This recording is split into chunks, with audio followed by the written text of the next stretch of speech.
He told the guy, he said, when you want to succeed as bad as you want to breathe, then you'll be successful.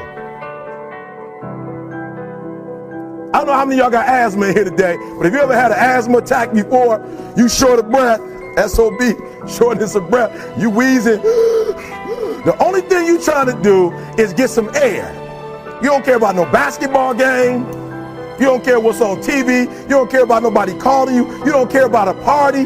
The only thing you care about when you're trying to breathe is to get some fresh air. That's it. And when you get to the point where all you want to do is be successful as bad as you want to breathe, then you'll be successful. And I'm here to tell you, number one, that most of you say you want to be successful, but you don't want it bad. You just kind of want it. You don't want it badder than you want to party. You don't want it as much as you want to be cool. Most of you don't want success as much as you want to sleep. Some of you love sleep more than you love success. And I'm here to tell you today, if you're going to be successful, you've got to be willing to give up sleep. You got to be willing to work off for 3 hours of sleep, 2 hours. If you really want to be successful, some days you're going to have to stay up 3 days in a row. Because if you go to sleep, you might miss the opportunity to be successful. That's how bad you got to want it. You got to go days without, listen to me, you got to want to be successful so bad that you forget to eat. Beyonce said once she was on the set doing her thing, 3 days had gone by, she forgot she didn't eat. Because she was engaged. I never forget when 50 Cent was doing his movie, I did a little research on 50, and 50 said that when he wasn't doing the movie, he was doing the soundtrack. And they said, when do you sleep, 50? Sleep, he said, sleep. Sleep is for those people who are broke. I don't sleep. He said, I got an opportunity to make a dream become a reality. Football players, how many football players? Got anybody like football in here? Raise your hand. Anybody like football? Emmitt Smith. I used to be a Cowboy fan before they did my boy Tom Landry wrong. I used to be a Cowboy fan. And watch this, there was a commercial. Emmitt Smith had won his first Super Bowl, and he had this commercial when he was lifting weights. I don't know if you saw the commercial when he was lifting, and Emmitt said, you know what? I won the Super Bowl, so I can rest now. He was doing his bench press. So he said, I won the Super Bowl, so I can rest now. So he throws up about 325, boom. And he rests for about 2 seconds. And he's boom, boom, boom. Did you see that? He'd already won a Super Bowl. He said, I think I'm going to take a rest. And he rests for how long? 1 second. Most of you won't be successful because when you're studying and you get tired, you quit. And I'm here to tell you today, if you got somebody came in my office the other day crying. I said, look, don't cry to give up. Cry to keep going. Don't cry to quit. You already in pain. You already hurt. Get a reward from it. Don't go to sleep until you succeed. Listen to me. I'm here to tell you today that you can come here, you can jump up, you can do flips, you can be excited when we give away money. But listen to me, you'll never be successful until I don't have to give you a dime to do what you do. You won't be successful until you say, I don't need that money, because I got it in here. So listen to me. Emmitt Smith said this at the end of the commercial. Emmitt Smith said, all men are created equal. Some work harder in preseason. I'm going to say it again because you might have missed it. All men are created equal. Some work harder in preseason. So that means that there are some people who are going to see the professor, going to see the TA. And even when the professor says, I don't meet with you, my TA meets with you, you say, I don't want to talk to your TA. I don't pay the TA. I pay you to teach me. So you're going to have to find some time to meet me. If I got to meet you at the mall, if I got to meet you at your house, you are going to see me. Listen to me. All men are created equal. Some work hard in preseason. When I went to college, guys were way smarter than me.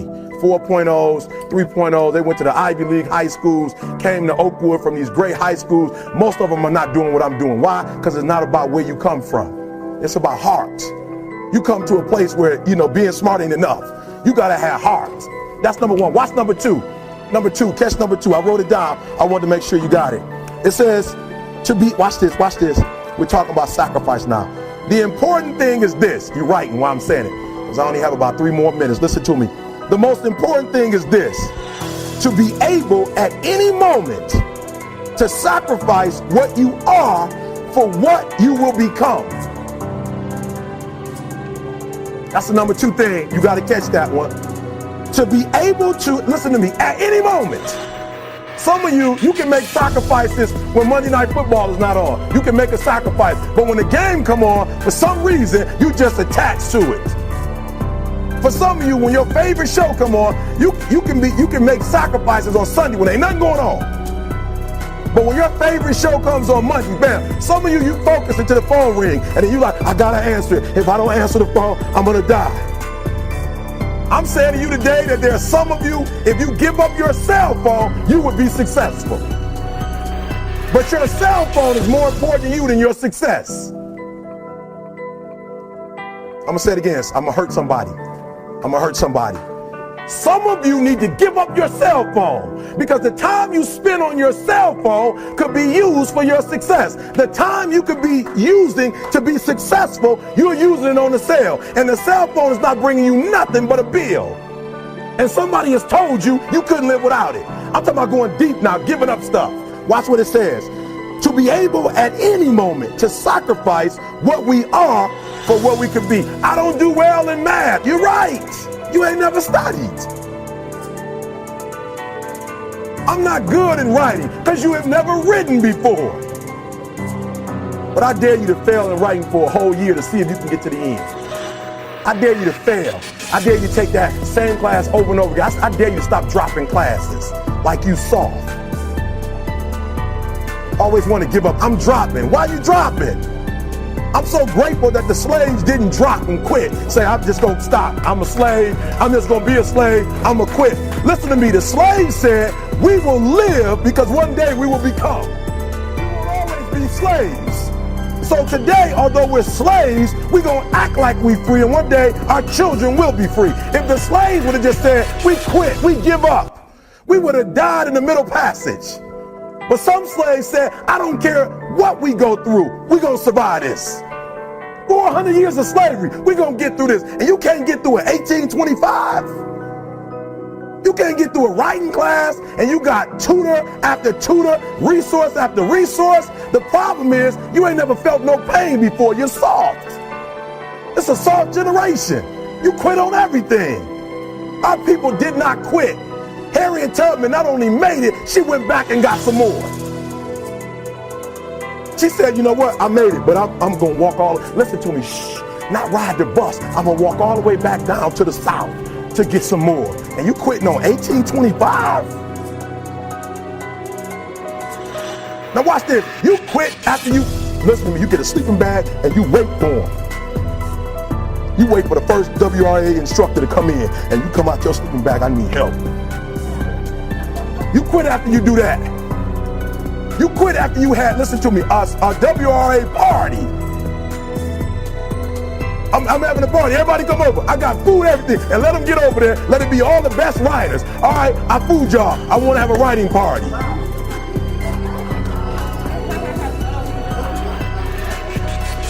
I'm serious. You quit and you ain't even tried yet. Last one. I'm sorry. Last one. Listen to me. Pain is temporary. It may last for a minute or an hour or a day or even a year. But eventually it will subside and something else will take its place. If I quit, however, it will last forever. Listen to me. I'm telling you as I leave. I was homeless for 2.5 years. And the problem with most of you, you never felt no pain before. Y'all spoiled. Y'all spoiled. Some of y'all spoiled. Just bottom line. Your parents have done everything for you. You never had to do nothing for yourself. You're spoiled. We're going to keep it real tonight. Some of you are spoiled brats. Every time you ever got in trouble, somebody in your house got you out of it. Every time you've done something you're not supposed to do, people say, Eric, your mother's a tyrant. You're right. She kicked me out. You're right. She's mean, but she developed a man because she put me out there and said, you're going to have to grow up. And some of you have never learned to grow up. And so every time something get hard, you quit, you call mama. I dare you to take a little pain. I dare you. I dare you not to go home. Somebody said, I don't go home, I feel bad. Go through it. You ain't gonna die. At the end of pain is success. You're not gonna die because you're feeling a little pain. I'm not eating like I eat at home. That's why you're about to go to the next level, because if you keep eating like you ate at home, you will keep being a boy or a girl. It's time to become man, woman. So don't worry about a little pain. My greatest asset is I was homeless, so I can't feel a whole lot of pain. I've already been alone. There's not a whole lot of hurt I can feel on a little paper, on a little test. So I leave you, listen to me. We have gotten to a point where it's midterms and we're moving forward. The days of you getting money, I'm not saying we quitting, but I'm saying the day has got to go from external to internal. You have to give it everything you got. No more TV, no more parties, no more playing. If you don't have a 4.0, what you need to be doing is studying. Get off the phone. I'm sorry, I'm not available until the end of this year. No, I'm for real. You reached the right number, but you called me at the wrong time. Call me back January 1st. I'm about to get busy now. Huh? I want you to have a countdown of your own and say when the countdown is over, we're the real, watch me, because when I was homeless, I knew something was wrong. I knew that wasn't the best of me. And one day I said, will the real Eric Thomas please stand up? Will the real Eric Thomas please stand up? Stop being this high school dropout. Stop giving up. Stop sleeping on the street. Stop walking up and down Finkel Avenue like you ain't got nothing, and get your GED. Stop being afraid to take a test. Stop being afraid to go to college because your daddy didn't go and your mama didn't go. Stop being afraid and be the best Eric Thomas you can be. But listen to me, it's going to be hard. It took me 12 years to get a 4-year degree, but I got it. And guess what? On a degree, it don't have dates. So if it took you 4 and it took me 12, it don't show up nowhere. But I'm exactly where I wanted to be because I realized I got to commit my very being to this thing. I gotta breathe it, I gotta eat it, I gotta sleep it.